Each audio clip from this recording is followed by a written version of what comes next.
তাপদাহ চলছে, সেটি কোনোভাবেই হচ্ছে যাচ্ছে না। যার কারণে আমাদের সাধারণ খেটে খাওয়া মানুষ যারা পথচারী আছে। হ্যালো, আসসালামু আলাইকুম সবাইকে। কি অবস্থা সবার? ইউ গাইজ উইথ মিস্টার আমিন।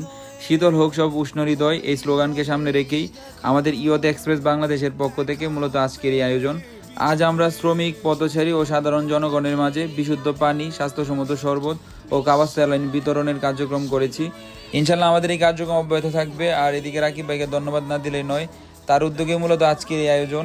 আর এদিকে আমাদের ঢাকা মেট্রোপলিটন পুলিশ, রামপুরা এরিয়ার যারা ছিল তারা আমাদেরকে সাহায্য করছে, অনেক ভালোভাবে সাহায্য করছে।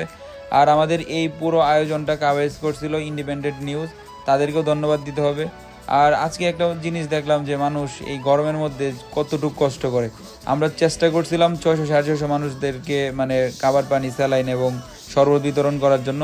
আলহামদুলিল্লাহ আমরা ভালোভাবেই সেটা করতে পারছি। আর সবাইকে আহ্বান থাকবে এইটাই যে এই গরমের মধ্যে সবাই যাতে এই কাজগুলা করে। সর্বোপরি সব কিছুই ভালো ছিল। এদিকে আমরাও টেস্ট করতেছিলাম যে শরবতের মান কেমন হয়েছে। আলহামদুলিল্লাহ ভালো ছিল।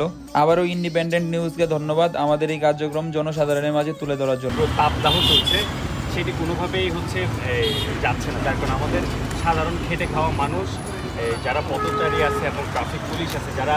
তোমার আছে সবুজের মাঝে তোমার আছে অনন্ত আকাশ, সুকান্ত নজরুল জীবনানন্দে তুমি পাবেই পাবে হৃদয়ে বিশ্বাস, যদি লক্ষ্য থাকে আলহামদুলিল্লাহ আমরা সফলভাবে এই কার্যক্রম শেষ করতে পারছি। সো সবার কাছে এই গরমে একটাই আহ্বান থাকবে, আমরা যাতে সবাই এই ধরনের কাজগুলো করি। সো ব্লগটা ভালো লাগলে সবাই শেয়ার করবেন। আসসালামু আলাইকুম সবাইকে, সবাই ভালো থাকবেন।